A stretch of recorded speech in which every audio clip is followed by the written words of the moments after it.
सईद गनी साहब इस वक्त हमारे साथ फोन कॉल पर मौजूद हैं। अस्सलाम वालेकुम।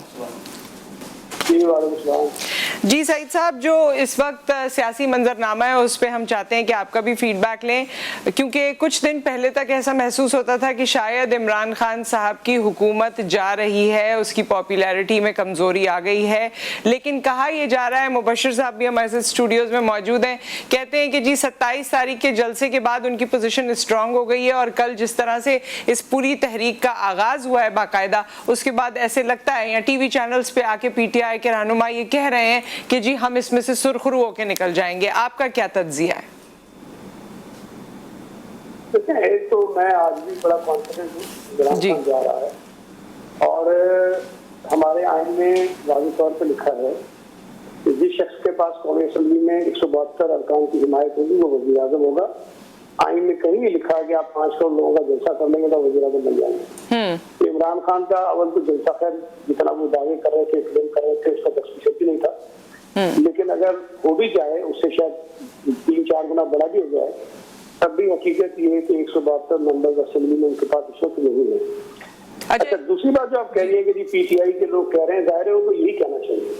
अगर वो आज ये कहना शुरू कर दे कि हमारे पास मेजॉरिटी नहीं है, तो जाहिर है कि वो तो उनका काम फारिग हो जाएगा। वो आखिर वक्त तक यही कहेंगे कि हमारे पास मेंबर्स पूरे हैं। लेकिन जो आपको नजर आ रही है चीजें सामने, तो इसमें खुफिया चीज नहीं है कि PTI के बहुत सारे अरकान हैं जो अलल ऐलान अपने आप को उनसे अलग कर चुके हैं जी। और ये मैं आपको बता रहा हूँ कि वो तादाद उन लोगों तक महदूद नहीं है जिन्होंने ऐलान किया है, उससे हट के भी बहुत बड़ी तादाद मेंबर्स की है जो इमरान खान के साथ आपको नजर आते हैं लेकिन उसके साथ नहीं है।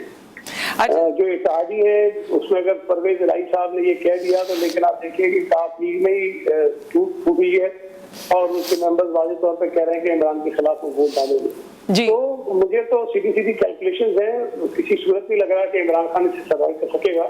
अब कोई खुदा ही मौजूदा हो जाए तो अलग बात है, बाकी दुनिया में तो मुझे कोई ऐसा रास्ता ताकत नजर नहीं आ रही।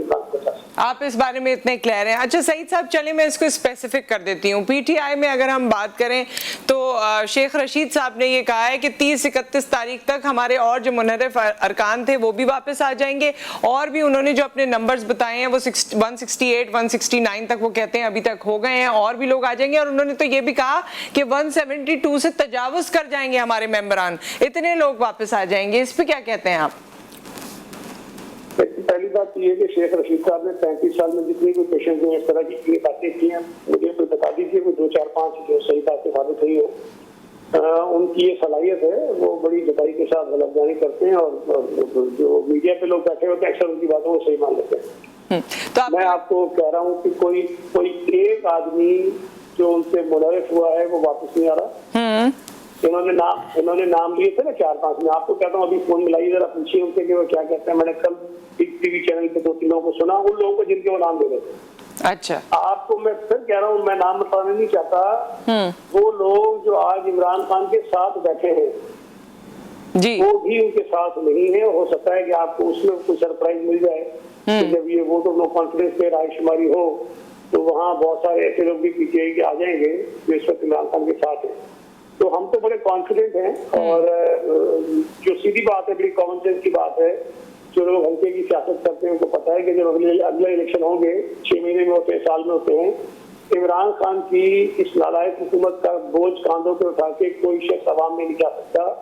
इस वक्त जिन लोगों ने 3-3.5 साल इस हुकूमत को सहारा दिया, वो भी ये चाहते हैं कि वो जो लाइबिलिटीज हैं वो अपने सर से उतारें और अवाम के पास जब जाएं तो ये लेकर जाएं कि इमरान खान ने महंगाई की थी, हमने उसको छोड़ दिया जी। इमरान खान ने मईशत का बुरा किया था, हमने उसको छोड़ दिया और हम अवाम की वजह से उसकी हुकूमत को छोड़कर आ गए। ये सर्वाइवल की बात है उन लोगों की जिन्होंने लोगों से वोट लेना है। तो अगर कोई ऐसी बेवकूफ़ी कर सकता है जैसी चौधरी परवेज इलाही ने की है, जो मैं आपको बता रहा हूँ कि PTI की नॉमिनेशन के बावजूद ही चीफ मिनिस्टर बनी, MQM ने भी की है, MQM ने भी इजहार यकजहती किया है। नहीं, मेरी जो इंफॉर्मेशन है अब तक की, इमरान खान के साथ MQM ने अभी तक कोई हामी नहीं भरी और वो कह रहे हैं कि हम अपना फैसला करेंगे। लेकिन जो मुलाकातें हुई MQM के साथ जिनमें मैं शामिल रहा हूँ, वो मुलाकातें बहुत अच्छी हुई और मुझे तो 100% भी मुतमईन हूँ कि वो अपोजिशन के साथ आएंगे। लेकिन दरअसल फैसला तो MQM ने करना है, लेकिन मैं मुतमईन हूँ कि आ जाएंगे। अच्छा, एक और बात भी मैं आपसे वजाहत चाहूंगी, शेख रशीद की दोबारा मैं बात करना चाहती हूँ। उन्होंने ये भी कहा कि मैं इमरान खान साहब को ये मशवरा दे रहा हूँ, अभी तो हम सुरखरू हो जाएंगे लेकिन मैं उनको ये मशवरा दे रहा हूँ कि बजट के बाद और हज के बाद इलेक्शन करवा लें, क्योंकि इस वक्त उनकी पॉपुलैरिटी बहुत अच्छी है और मैं ये मशवरा उनके सामने मैंने पेश किया है कि आप फिर इलेक्शन करवा लें और फिर देख लेते हैं कि कौन जीत कर आता है। तो देखिए, एक तो मैं ये वादा कर दूं कि पीटीआई की जो असल पॉपुलरिटी थी ना वो 2013 में थी। ठीक है। 18 के इलेक्शन में तो उनको जबरदस्ती जितवाया गया, वो सबको पता है, सारी दुनिया को पता है, शवाहिद मौजूद है। तो इवन 2018 में भी जो इंतखाबात हुए थे तो पीटीआई को कुछ 16 मिलियन वोट पड़े थे और पीटीआई के अलावा दीगर जमातों को कोई 34.5 मिलियन वोट पड़े थे। और जो जमातें इस वक्त ऑपोजिशन में हैं, जिसमें पीपुल्स पार्टी और पीटीआई की जमातें शामिल हैं, उनको 23.5 मिलियन वोट पड़े। तो अगर आप 18 में जब पीटीआई का सो कॉल्ड उरूज भी था और पूरी हिमायत भी थी एस्टेब्लिशमेंट की, उनको जितवाया भी गया, तब भी पीटीआई जो है वो सबसे लार्जेस्ट पार्टी नहीं थी इन टर्म्स ऑफ वोट। उन्होंने ऑपोजिशन से कब वोट लिया था। अब अगर आप देखें पिछले साल 1.5 साल में इतने दिन इलेक्शन हुए हैं, पीटीआई ने सवाए एक के सारे इलेक्शन आ रहे हैं। आप कराची बैठने पेटरमेंट बोर्ड के इलेक्शन हुए, पीटीआई बुरी तरह हारी और अपने मजबूत तरीन इलाकों से हारी है। इस वक्त पीटीआई की जो मकबूलियत है वो मैं समझता हूँ कि उनकी तारीख की सबसे बदतरीन सतह पे वो खड़े हैं।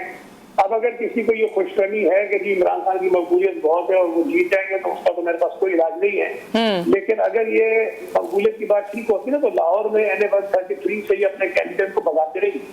इन्होंने वो इलेक्शन इसलिए नहीं लड़ा कि ये अगर इस वक्त बहुत बुरा असर हो गया पीटीआई का उस हल्के में, तो शायद अगले इंतखाबात में इसमें असरअंदाज होंगे। तो उन्होंने टेक्निकली अपने कैंडिडेट के पेपर रिजेक्ट करवाए, जो उसका कवरिंग कैंडिडेट था उनकी एहलियां थी, उसके पेपर रिजेक्ट करवाए ताकि वो एक इबरता शिकस्त से अपने आप को बचा सके। तो जिस जमात का ये हाल हो कि वो लाहौर जैसे शहर में बाई इलेक्शन से राय फरार इख्तियार कर ले, अगर शेख रशीद ये कहता है कि इसकी मकबूलियत बहुत है, तो मैं क्या कर सकता हूँ। अच्छा, 2018 में आपने कहा कि वो जिस तरह जितवाया गया, और ऑब्वियसली हम पावर गेम की यहाँ पर बात करते हैं, तो उसी पावर गेम को लोग आप लोगों से भी मुंसलिक कर रहे हैं, पाकिस्तान पीपल्स पार्टी से भी मुंसलिक कर रहे हैं कि इस वक्त ये जो आपका लाया अमल है और विजन है, इसमें भी कहीं ना कहीं उस पावर का हाथ है। पीपुल्स पार्टी की अगर आप हिस्ट्री उठा के देख लें ना, पीपुल्स पार्टी हमेशा विक्टिम रही है इंतखाबात में धांधली की और एस्टेब्लिशमेंट की। पीपुल्स पार्टी ने किसी मौके पे ये नहीं कहा कि हमें इलेक्शन जितवाने में एस्टेब्लिशमेंट हमारा कोई साथ दे, हमारी कोई मदद करे। पीपुल्स पार्टी हमेशा एस्टेब्लिशमेंट की हिमायत हामी जमायतों के सामने लड़कर इंतखाबात में आई है और हमने हमेशा कोशिश ये की है कि एस्टेब्लिशमेंट का रोल पाकिस्तान के इंतखाबात में खत्म हो जाए और तमाम सियासी जमातों को लेवल प्लेइंग फील्ड मिले। अगर वो कोशिश शेख मोहतरमा बेनजीर भुट्टो ने की, वो कोशिश आसिफ अली जरदारी करते हैं, वो कोशिश फिलहाल जरदारी करते हैं, तो मैं नहीं समझता कि इसको उस अंदाज में लिया जाना चाहिए कि हम किसी को ये कह रहे हैं कि जी हमें इंतखाबात से जितवा दें और जो हमारी मुखालिफ जमातें हैं उनको जमीन के अंदर दफन कर दें। ऐसा ना पीपल्स पार्टी ने कभी किया है, नाम कर रहे हैं। और आज भी हमारी जिदोजहद और लड़ाई यही है कि पाकिस्तान की सियासत आजाद होनी चाहिए, पाकिस्तानी कौम के पास ये इख्तियार और हक होना चाहिए कि वो लोगों को मुंतखब करें। सईद साहब, हमारे साथ स्टूडियोज में मुबशिर मीर साहब सीनियर जर्नलिस्ट मौजूद हैं, उनके जहन में भी एक सवाल आ रहा था, मुझसे कह रहे हैं पूछने के लिए, मैं चाहती हूँ खुद ही पूछें वो।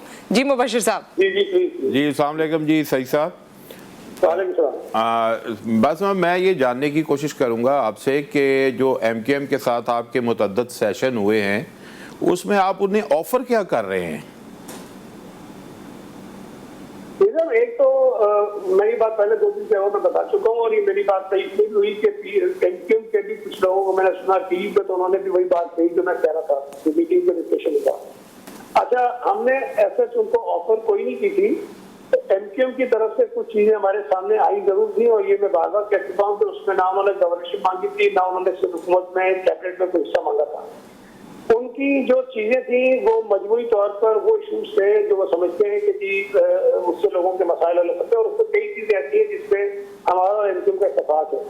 मिसाल के तौर पे वो कहते हैं कि जो जाली डोमिसाइल सुबह में बैठते हैं उसका कोई इशू है जिसकी वजह से लोगों से जाती होती है। ये सिर्फ MKM नहीं कहती है, पीपल्स पार्टी भी कहती है, सुबह से उनकी दीगर जमातें भी कहती है, तो उससे हमारा कोई इख्तलाफ नहीं है। MKM ने ये कहा कि जो बल्दियाती निजाम में तरानीम होनी है वो सुप्रीम कोर्ट के फैसले की रोशनी में करें।